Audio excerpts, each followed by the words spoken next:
Hi guys, welcome back to my YouTube channel. Okay, so today I'm doing a Q&A. All right, so I asked some of you guys to ask me some questions on Instagram and TikTok. But I also want to just generally do like misconceptions, questions that people have about tarot, spirituality, about this whole journey. It doesn't even have to be about just like tarot, guys. Like, this shit is real.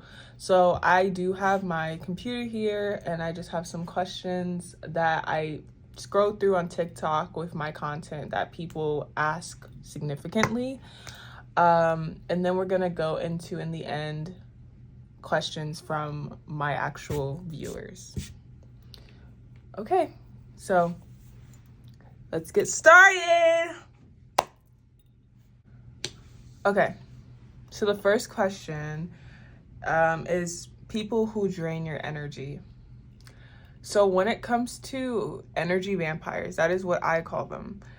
Most of these people have a hard time just being vulnerable and being honest about where they are. And so what happens is either they can overshare, and you can say trauma dump. I don't really like to use trauma dump. Or they can just really use you and then disappear, right? Same thing. So people that, take from you in some way, it's because they lack a balance within themselves of being honest with themselves and giving themselves that sense of love and care that they deserve from themselves. And they feel like the only way that they're going to be loved is from other people. So a lot of energy vampires have validation wounds, okay? They seek constant validation, or no, they seek constant validation, and it could be in multiple forms, right? They could be an avoidant person that, they seek validation from people that do them harm, but then when it comes to the people that love them, they may avoid them and maybe like, I'm not going to be as emotionally open with you because you actually trigger me to like look within myself and you actually care for me. Whereas like, this person knows nothing about me, or this person, is going to tell me what I want to hear because they don't care about me, right? So we have different forms of those type of people, and I definitely have experienced that. And I think like how you recognize them, I think the question is like, how do you recognize people who are gonna drain you? Is just like when you start to feel drained, you have to, like, this is how we learn lessons, is through experience. So you can't avoid it. However, I think when you notice someone avoids the things that matters to you, if it comes to your feelings, if it comes to a particular question, when you notice that this person avoids you in these scenarios, that's how you know that they're not going to be sustainable in your life. Therefore, they're going to drain your energy. They don't even have to be like a energy vampire, but that's how you know, like, that person is not going to serve you, and in some way they might just be taking from you. Sometimes people admire us, but in a way it's jealousy because they don't believe that they possess the qualities that you have within themselves. And so they feel like they have to take from you because there is no way that they could possibly be successful and you be successful at the same time. Like, that person truly believes they can't be successful if you are. Those are people that struggle with lack mindsets, right? Lack mindsets, poverty consciousness. It's the idea that I don't have, so I have to seek outside myself, so I have to hurt someone, so I have to do something to, and yes, we have to do things, we have to work hard for what we want, but like, these people overwork themselves, they overdo, and it's excessive and it can be compulsive. Okay, moving on. The next question: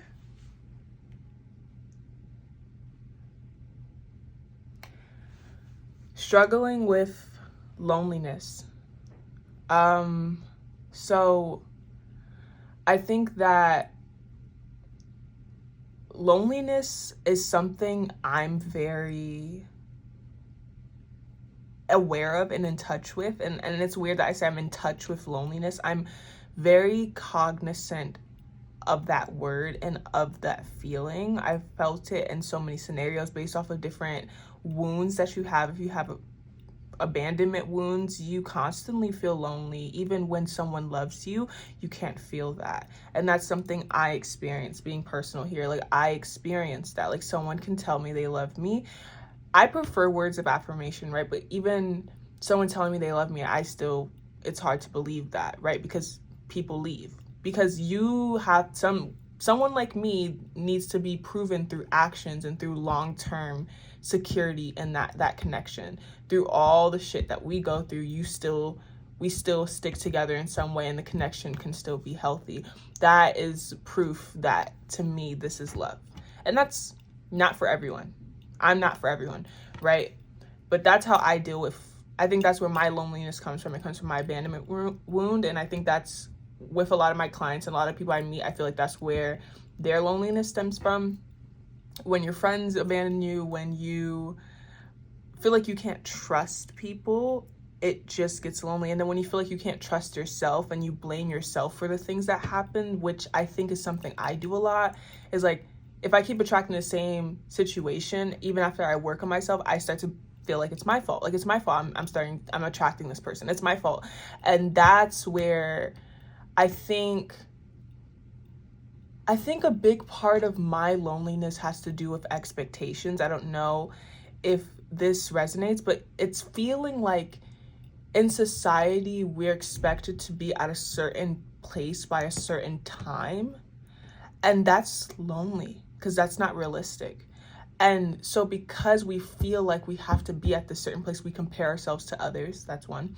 But two, we're doing everything by ourselves. We don't share how we feel. We're not talking about how we're feeling because it's embarrassing to say, like, I'm still here when this person my age is here, right? Loneliness comes from the expectations that's placed on us as well to be a certain type of human in society. And that in itself, I think, America, lonely. I think, what to say? What to do when you struggle with loneliness is to, I think, really dig within your heart and really allow yourself to just feel that and hug yourself. Feel that you're lonely, and then when you feel it and allow yourself to maybe cry, then hug yourself. That's what helps me, right? But I think, like, physical touch is actually so important to a lot of people. Like, so many people tell me, like, physical touch is so weird. Like, physical touch was so weird for me, like, at a certain point in my life, but, like, I realized it was because I actually needed it so much, because I love it so much. Sometimes I always say this. Sometimes we fear the things we love the most, because fear is where our true potential lives. And so sometimes we fear the things that we want. We fear the things we want the most. And physical touch could be something you want so bad, but you're so afraid of it because of trauma. And that's really all it was for me. It was because of trauma. So when you're struggling with loneliness, I'm going to always say to do that, but I'm also going to say take on a creative activity that brings you together in a community, whether this is a communal service. This, for me, what I do here makes me feel so much less lonely. It's a creative thing. And it's a way for me to express my feelings, since I'm a big emotional person. So I think surrounding yourself with people, sometimes only surrounding yourself with one good person, sometimes only having one good friend is what you need. Sometimes you only need one good friend. That's one thing I will say for someone. But also surround yourself with the energy of love. Whether that is nature to you, whether that is a few family members, a few friends that you trust. And if there is no one, you always have yourself. And that's why I say, when you cry or when you feel it, just really hug yourself and really give yourself affirmation, like, I am loved, I deserve to be here. Because loneliness also is attached to worthiness. When you feel alone, you start to feel like you don't deserve to live or deserve to exist or be here. Because again, there's a comparison, there's a feeling I'm not where I need to be in life. I don't have this many friends. I don't have this. There's an expectation.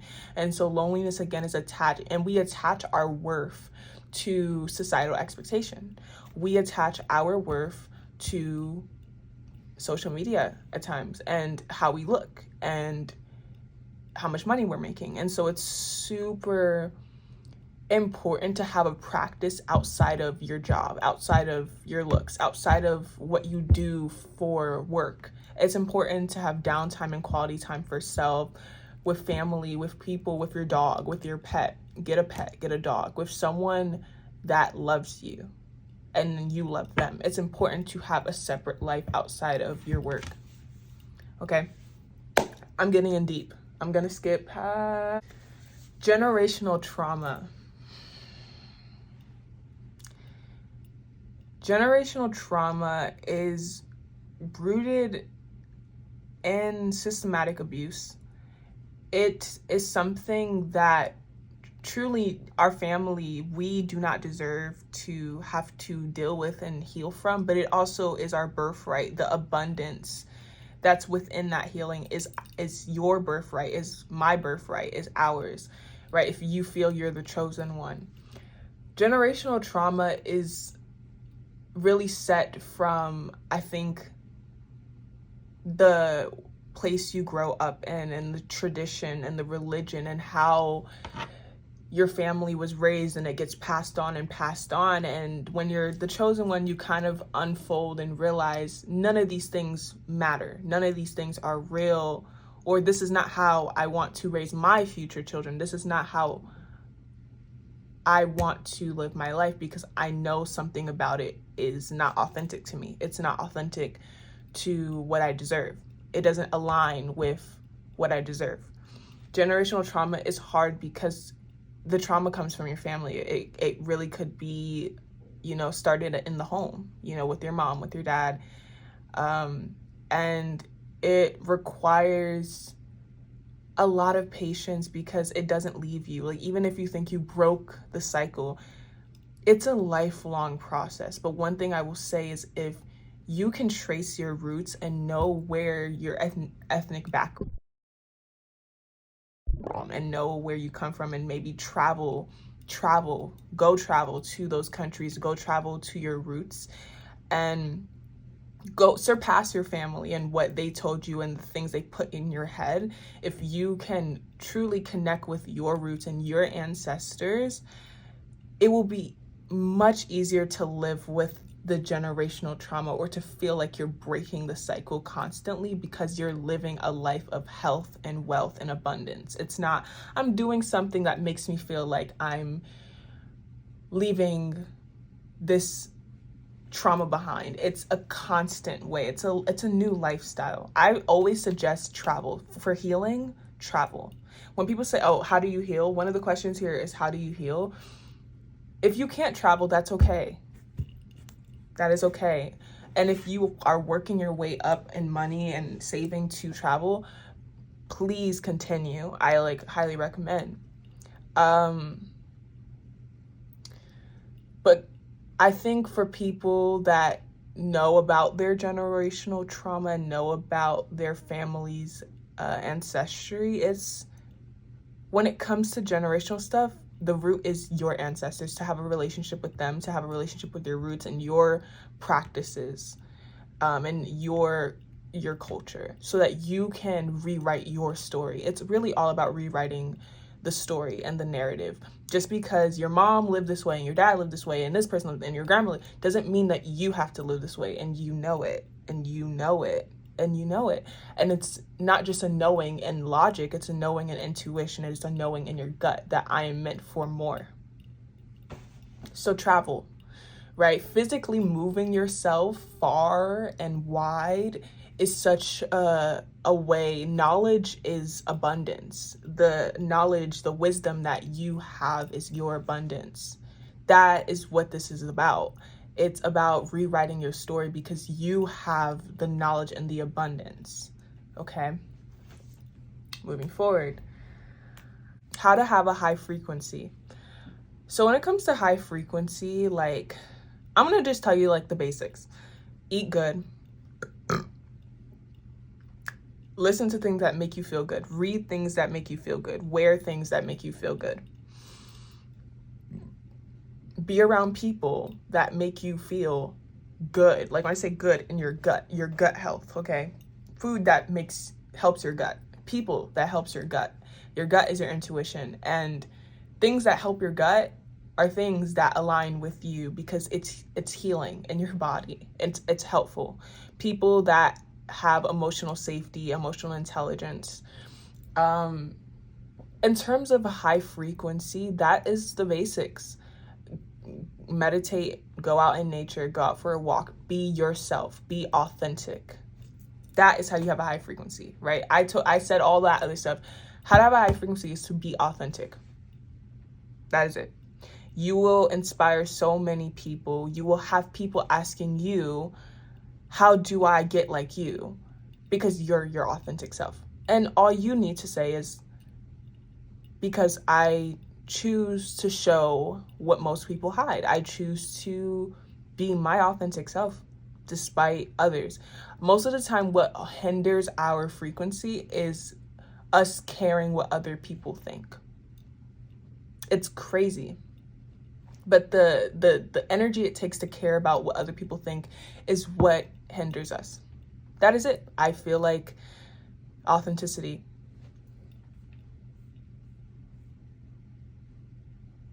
I'm trying to see if there's anything else that I want to. Okay, so there's one that says like uplifting messages. I guess I can like, just because I'm feeling vulnerable, I can just like give some uplifting messages to whoever is watching this.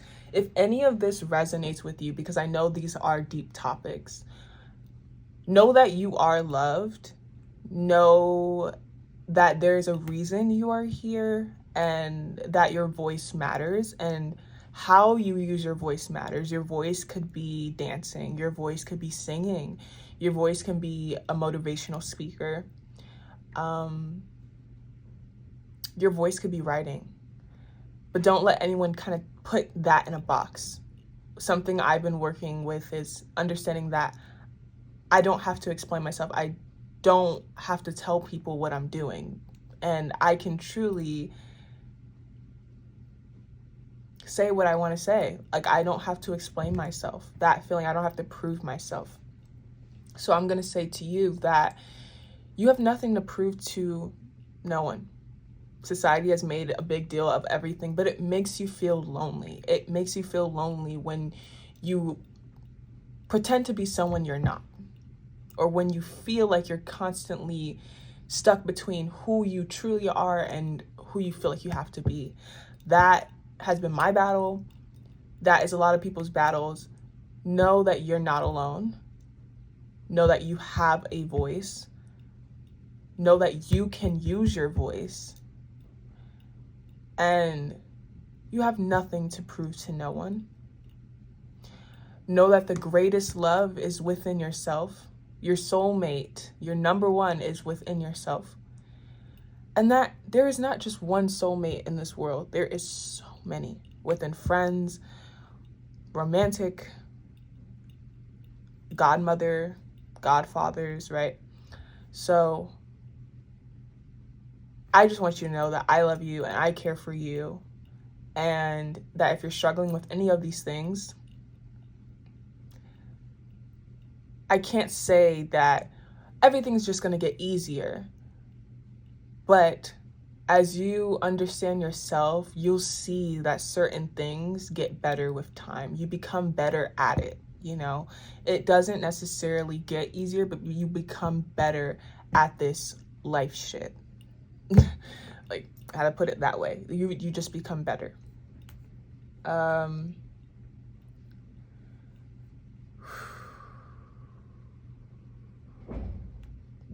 right, I'm gonna do two more. So this is healing from a toxic relationship. I think this is something that a lot of people can say, like, they've watched maybe a lot, like, their parents go through this. And so sometimes, most times, the reason we attract toxic partners is because we watched someone in our home be in a toxic relationship.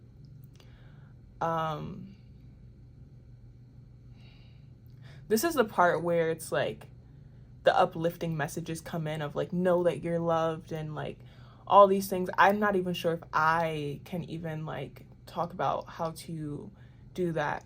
I personally wouldn't say I've ever been in like a narcissistic type of toxic relationship. Like, I've dealt with friendship and relationships that have grown unhealthy and then we've separated, but I don't think I've ever been in something in my life that's like narcissist toxic thing. And I know there's so many women out there that are.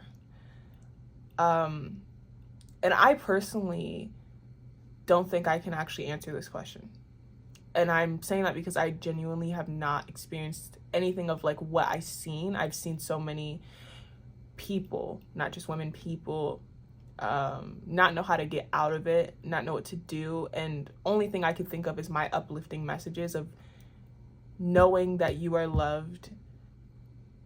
Don't be afraid to ask for help. But then again, I don't know.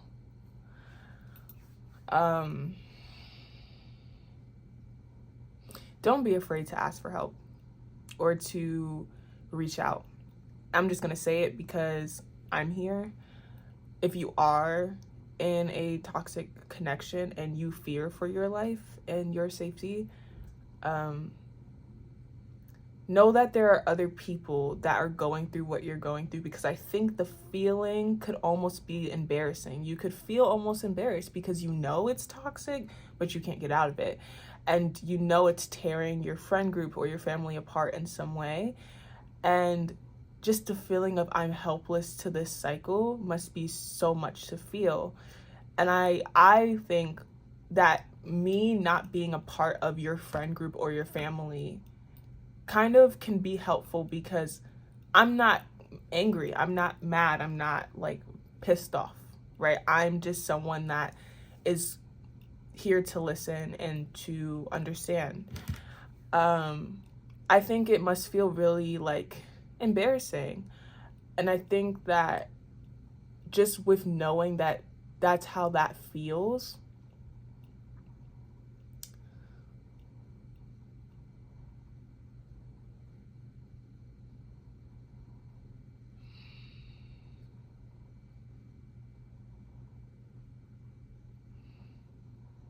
wow, this is like so much, like, but just know that, know that like other people are in a toxic connection as well, and that they are also trying to fight to get out of that connection as well.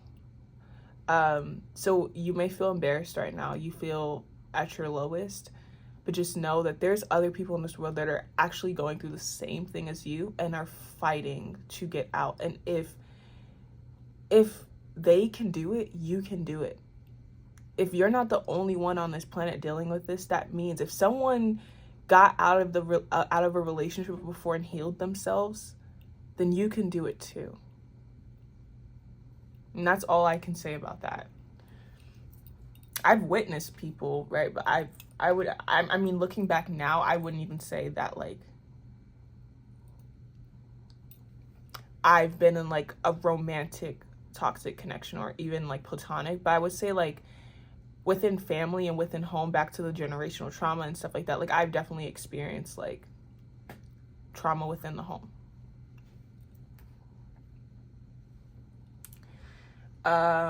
Which I would say a lot of POCs and a lot of people of color have experienced their own good licks, okay? I'm not even trying to, what's it called? I know like laughter is my coping mechanism, but I'm not even trying to laugh. So the last question was fear of abandonment in relationships. So I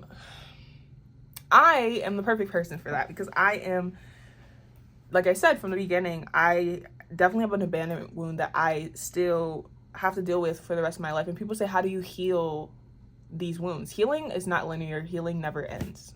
Okay. You just become better at the life shit. You just become better at it. And I think that you learn how to communicate, you learn your own coping mechanisms, you learn how to comfort yourself, how to reassure yourself, and how to take care of yourself. So I think it's important to, when it comes to wanting a healthy relationship, is knowing that you and that person should have a life outside of each other.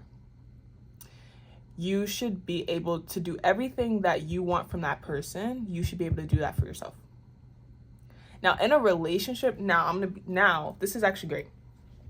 If you're like in a relationship and you're like, why do I feel like so like needy and all these things? It's because a relationship ain't supposed to be easy. And this is a thing that people think, oh, I want love so bad, I want a person, until they realize they have to face their trauma. Like, if you get in a relationship, that's actually pretty hard, because that means you actually have to face yourself within another person.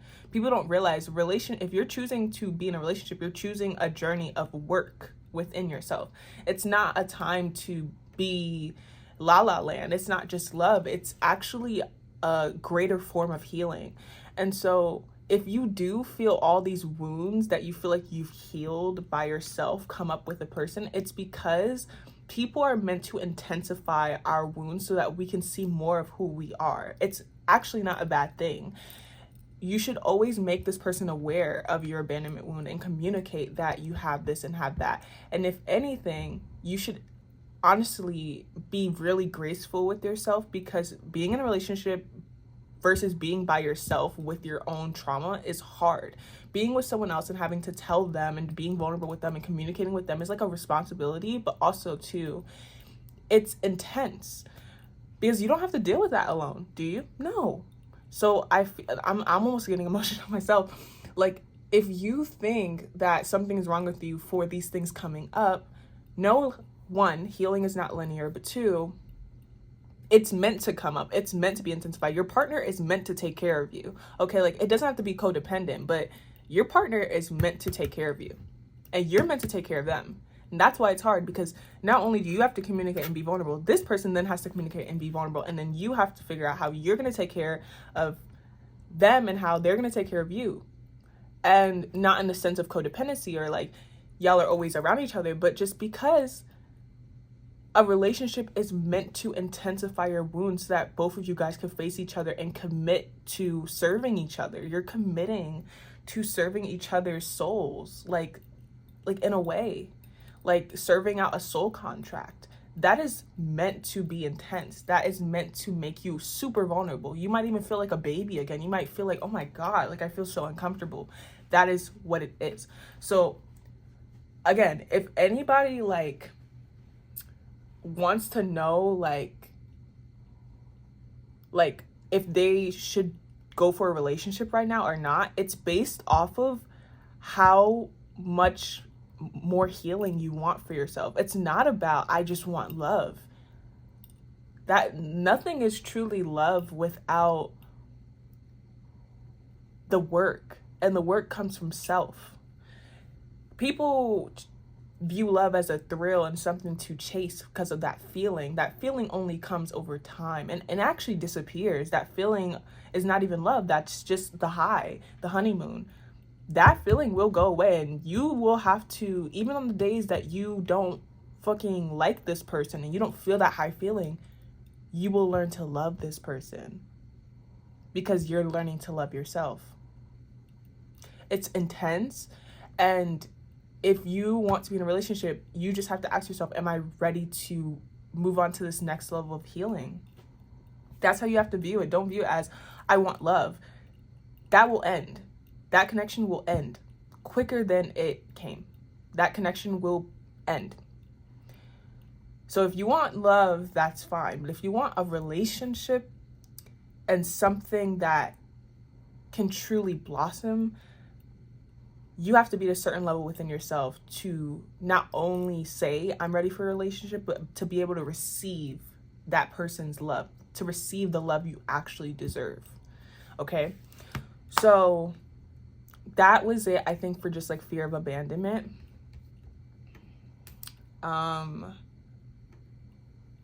Freak. Anything else about it? But like I said, just and every person is different with their fear of abandonment. Like some people have BPD and it ranges, right? Bipolar disorder. Take your meds. I'm on medication. You don't have to take medication. I'm on medication for my anxiety. But I do know this, like, it can get hard to communicate because, again, you're so used to being by yourself. Maybe sometimes that, like, I have to communicate to this person about this and that I have this and that this happened to me and that's why this. And it's kind of like a lot. And it's kind of like you have to really be able to forgive yourself and to really be selfless and to really be vulnerable. I'm like, for anyone that's in a relationship, like, I'm happy for you, one, but I'm also proud of you for like wanting to take on that responsibility, because it truly is. And that's what people don't realize, and that's what I'm going to tell you. It truly, I'm not saying, I'm trying to make, it sounds like I'm saying that it's like a burden. A relationship is not a burden, but I think people just get such the wrong idea when they think of relationships. They think of love. And love is anywhere. Love is within yourself. Love is outside. Love is in the trees. You can find love anywhere. But to be in a relationship requires something else. If you want love, you can go find love. Have a good time. Have a good night. Be in a situationship. You want to feel that high feeling, that fake feeling of love, that fine. If you also want to find love in general, go outside, nature, meditate. But if you want real love, that is within yourself. That is the self-work that then leads you to attract someone that is going to give you that love you deserve. But it's not even going to be easy. It's not going to be that high feeling. In the beginning, maybe, but you're going to have to learn how to love this person on days that you don't like them. So, there you go. That was a lot. But I think it was great. Let's move on to like what people from my Instagram and TikTok asked. I know this friend, their username is hello_world I am alive and well. Thoughts and opinions on authority. So I'm gonna take this how what I instantly thought of, but I'm not sure like exactly what they meant. I feel like authority is false. Now, like leadership and leading and inspiring and building a community, that can be a form of authority, but the authority that I instantly thought of is like this is system and like people, because when I think of authority, I think of someone that's bigger than me. Like no matter what, this person is smarter than me, they're bigger than me, they have control. And that's not me, right? Like I don't do well with people trying to control me. I don't do well with authority. I've never have. As a child, I've never done well with authority. I always wanted to wear what I wanted to wear. I wanted to do what I wanted to do. So school and I were not friends, right? Because authority to me is a sense of control. You know, feeling big and inferior is a mask, and it's a sense of control, and it's that feeling like I'm so big that I can control anything little smaller than me. So I don't like authority. I mean, if you want police, that's a very mixed emotion thing. Very mixed emotion thing for me. I mean, I've also like grown up around like police brutality as well. So like that is a really hard topic for me. I feel like authority misuses and abuses their power. And again, that's why I don't believe in that. I believe in leadership, and I believe in teacher and student, because the teacher is the student and the student is the teacher. The leader is also the student, right? Like an older person could be just as much of a student as a younger person could be. An older person can learn from a younger person. Sorry, oh my god. Akila is my close friend. Their name is Akila, Akilah dot Kiera or Kiera, I think is okay. Fuck. Akilah dot Kiaraa. I love Akira. So what got you into tarot? Any tips? It's a very long story, but I will make the long story short. I got into tarot when I was like 14, 15. It was during COVID. And I think I was just like stuck on TikTok, and like I saw someone giving a reading on live, and I was like, what is that? What are these cards? And I ordered my first deck, and then I ordered my second, and then my third, and my fourth. And I started doing readings on Omegle when Omegle was still out, and it was strangely accurate for certain people. And then I decided one day I'm just gonna post a video on TikTok, and it went viral. So from there on, I made a whole separate account. It was originally called Sour Patch Tarot. And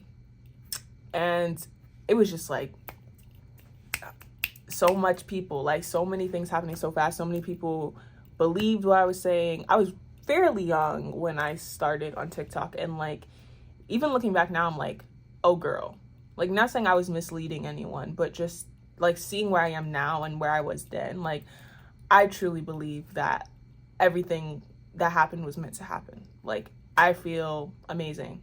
I'm so glad that that happened, and that I went viral and all these things, and that I got to learn so much about myself through tarot and through spirituality.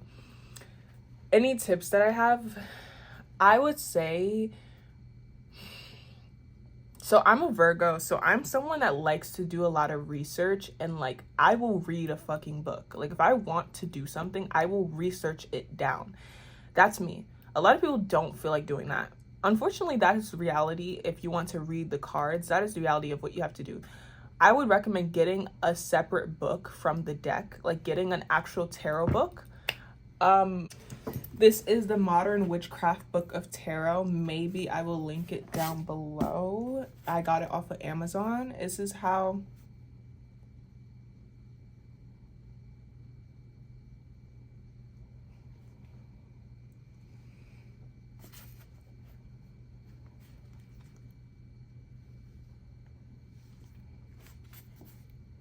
Sorry, that was my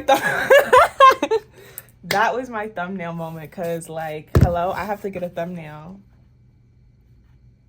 So this is how I learned. It basically just has all the different cards. It has colors and it has number meanings. Oh my god, I recommend learning like the meaning of numbers 1 to 10, and then learning the meaning of different colors, because when you see the cards, like especially with the original Rider-Waite deck, when you see the cards, the imagery is really like, learning the cards is also based off of the numbers and the colors. And then you read the definition of like the card, and it kind of makes sense with like the meaning of the number and the meaning of the colors. And then you start to put the dots together. Like if there was the 3 of Pentacles, the 3 of Cups, the 3 of Swords, like you get to put all the 3s from different courts together, and they'll all talk about like the number 3 in different ways, but at least you know what 3 means. It's a faster way of learning all the cards. So that's like number 1. But 2, like get a fucking book and fucking just sit down and read with the cards every day. And also do readings for your friends and family members. Like just do like stupid free readings for everybody. Like literally you meet someone, be like, can I just like do a reading for you? Like, would you be into that? Like do it. Like it's such a great way to like get into like the feeling of like pulling cards, especially learning how to like shuffle them and everything. Like practice that way. Okay.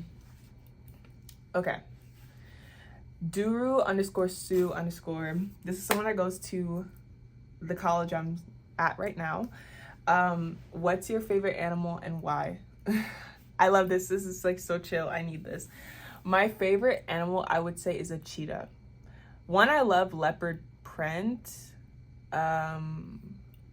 Wait, do cheetahs like have leopard? Anything with leopard, to be honest. Let me stop. Cheetahs. I'm looking it up. Cheetahs. Not like not cheetah print, because I guess cheetah print is just like dots, like black dots and brown, but like leopard print has the full look. I love brown. I love different shades of brown. Yeah, leopards just have like the black. I see. But still, like, they're gorgeous as hell. I would say cheetahs. And it's so funny, cheetahs as in cheetah. Like, you a cheater? Let me stop. Oh, shit. That's a bar. Okay. That is a fucking bar. Moving on. How many more do I have? I kind of have a lot. Okay. One person did ask, how can I raise my vibrational frequency in order to attract better in life? I did answer that, so I'm going to skip that. That's AINX.98. Another really loyal customer of my tarot business. But I answered that earlier in the video. Okay. Strange Star 789999999. That's the one that goes to my school. Love you, girl. Hey. Why are you into spirituality and stuff? I don't think I had a choice. I think like once you awaken to your path, there's no going back. The lights fucking turned on. The lights on my wall turned on. Do y'all see this? Oh my God. That was not on like at all. Here's my little tarot cards and my affirmations.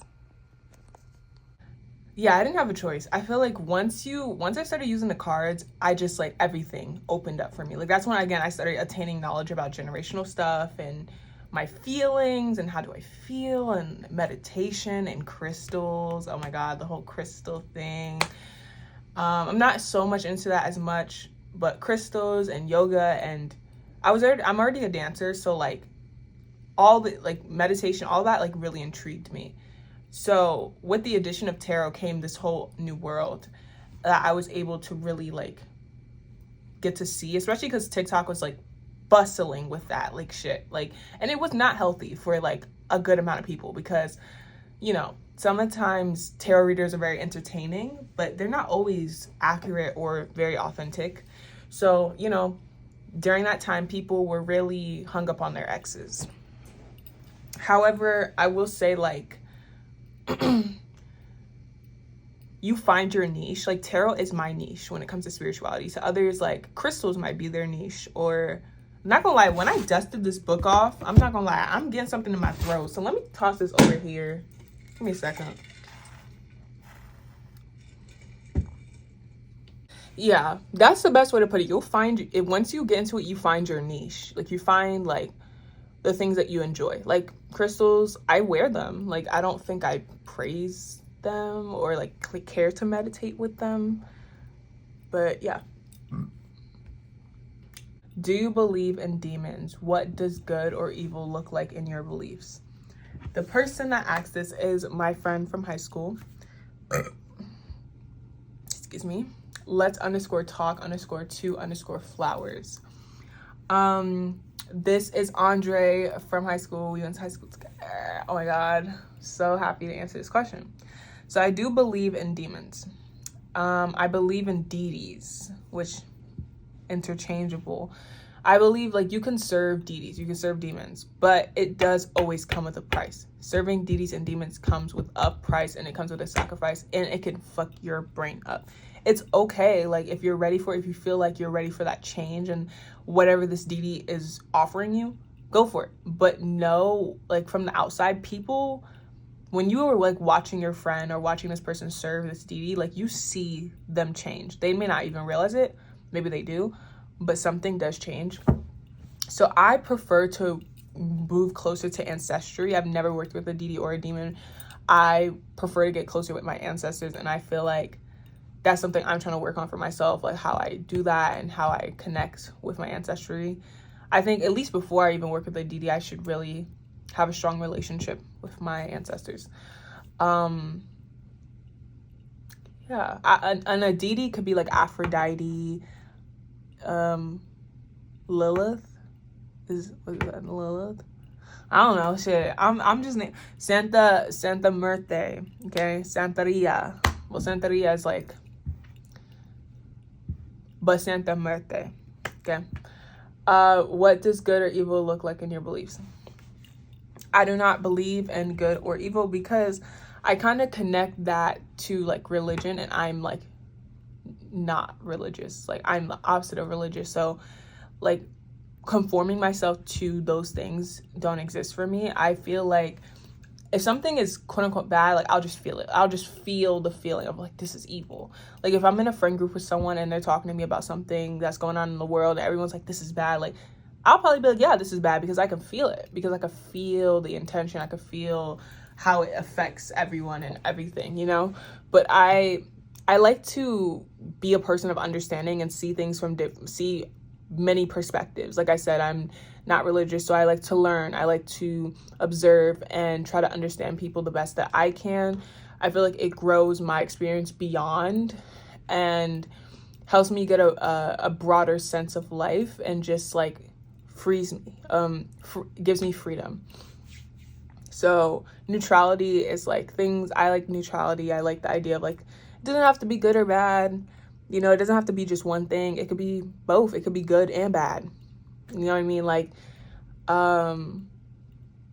yeah. But I guess you're asking me like, what does good or evil look like? And I would say evil is like killing children. Like that's just an example. Like, yeah, that is horrible. Like, what makes you think you have the right to just like kill children, right? Like that's something I would consider evil. And like something I would consider good is like giving back to community, right? But I try my best to not just be the person that's like, that's good and that's bad. Like I try to be the person of understanding and to expand myself through listening and observing. Thank you, Andre. So let's move on to the TikTok questions. Leah is asked me a question, and Leah is a long time friend since like last year, but like it was like we built like a really nice friendship, and she came into my life at like a very interesting time.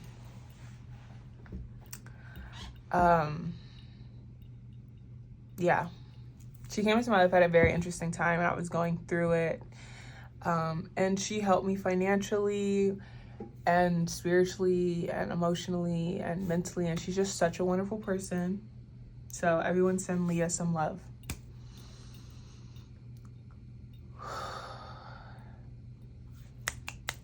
Okay, so when did you start receiving your psychic gifts and how? So I explained how like tarot opened up this gateway to everything else. And I think that is exactly where my psychic gifts began.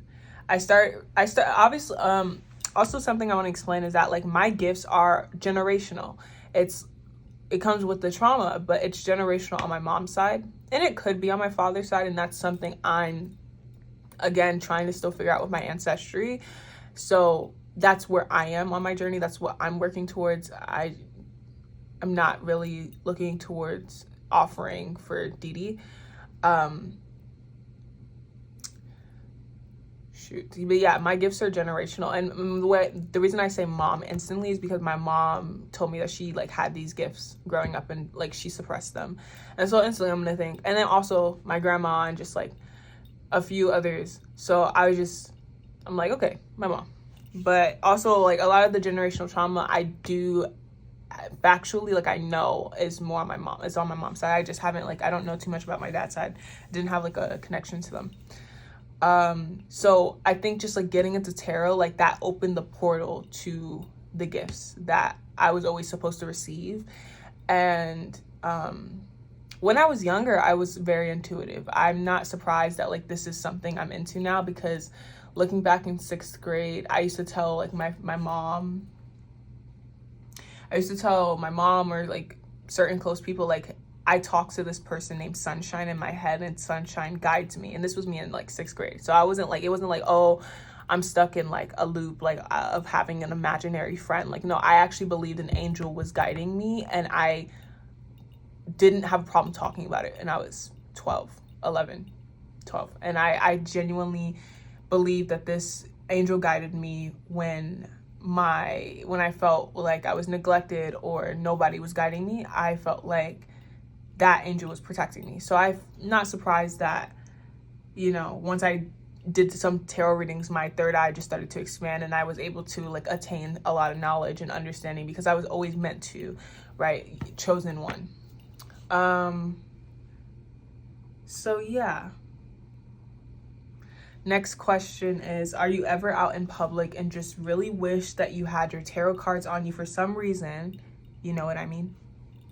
I do know what you mean. This person is Tangi. I feel like this person supported me on TikTok for a while. I feel like they changed their name because I don't know. I feel like I recognize the profile. Excuse me, I keep burping. But like, I'm going to recircle. I would go, like when I was in New York City more, I would go to the park like Bryant Park, Central Park, Wash, and I even had a tarot booth at Wash this summer. And one time I went to Bryant Park and I was just doing my cards on live just at the park, and these two lovely like young guys came up to me. They were Christian, but although like they were religious, they did not judge me, right? And I don't think that religious people are judgmental, but I do think they kind of are because they have their belief and their opinions on this certain thing. So, they came up to me, instead of like, what are you doing? They were kind of like, what is this? And like, more than that, they were just like, what's your story? What led you into this? What have you gone through? What have you been through?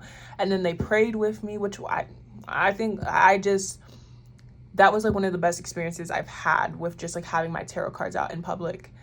And I posted it on Instagram on one of my reels on Instagram. You can go look at my Instagram and see, but they were so lovely. And I posted it because they were talking about some really great things. And, instead of judging me or walking past me and making a face, because a lot of people made a face walking past me in the park, they just wanted to understand. They just wanted to know who I was. They genuinely cared about getting to know me before even looking at what I was doing, and wanted to know my story. And those are things that I love. I love people like that. I love to be that way.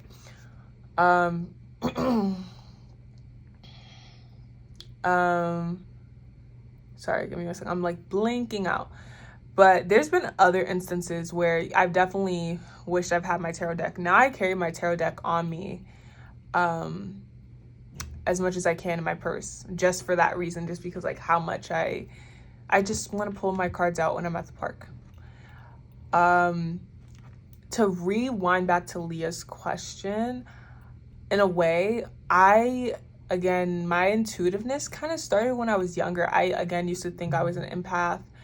And I mean, I am, but before I even knew anything about intuitiveness and tarot cards, I believed I was an empath. I knew that I was different. Like, shit, I knew I was different. And then this wasn't like too far away, like from when I got introduced to tarot. Like, this was like a year or two before I found tarot, where I started to realize. And so when I was younger, I used to see things. I used to see the future. And so my mom knew this. And most times, especially now, because I've had the introduction to tarot and my third eye has like opened more, I can channel things without my cards. I don't want to just be known as a tarot reader. I truly am an intuitive person in everything I do. I'm an artist, and I'm an intuitive artist, right? Like singing, dancing, everything I do comes with an intuitive spiritual quality. And that's what I want to be known for. I just want to be known for my spiritual quality, or my spiritual essence, which can go into tarot, and it can go into psychic, and that can go into singing and all these things. But yeah, I've always had the gift when I was younger, so I'm not surprised that I've like found tarot and I became this person, because I was always so empathetic and always wanted to share the things I felt with people or things I saw, and I would be scared or I just get overwhelmed. I'm so glad that I have a platform now where I can help people, and I started helping people from such a young age, which is kind of why I don't even want to like start working with Aditi right now, because I'm so young and I have so much to learn about myself and my ancestry that I don't know of. I have so far to travel. I have so far to travel in this world. And I know there's a sacrifice to the things that we truly get ourselves involved in. And there's only but so much that someone can take, right? I might be spiritual, but I'm not God, you know? And to like try to, I guess, put myself in these positions. I worked with this deity and this deity and this, like, that's, I'm not here to be flashy. I'm not here for a spiritual ego or for a boost. It's a very sacred practice. The things that psychics and intuitives do are very sacred, and it's very personal as well, because it requires our vulnerability. In order to be so sharing, we have to allow ourselves to be vulnerable, to share personal parts of ourselves. And that is how we even receive our gifts, and we're even allowed to have a platform to share, because we are literally being so authentic. So I just want to say that is exactly why I'm not in the place for a DD, because I'm so young. And especially with me being so young, helping people, there's a part of me that is protective over myself with helping people and being known as a tarot reader, because there's so much more to me that you guys may not know. Like, I'm trying to become an artist right now. Like, I'm working on artistry, and I have such a life to live. So there's a cautiousness about the way I present myself online, because I'm so young, and also because I started so young, and a protective quality that I have about myself, because I want to make sure that I live a young, long, healthy life. So yeah, I mean, the artistry thing, that could be a whole different video where I talk about like what I'm doing with that. And, you know, like, I want to show y'all what I'm doing. Like, when I start really moving on that more, like, I want to show y'all the things that I do in a day when it comes to singing and my career when it comes to that. So yeah, I hope you guys enjoyed this video. I hope you guys enjoyed listening to me just as much as I enjoyed talking. And if you want to see more content, DM me on Instagram about what tarot videos, what other stuff you want to see. And comment down below what you want to see. Like and subscribe. I love you. You are loved. I'm trying to get another thumbnail. Okay, bye-bye.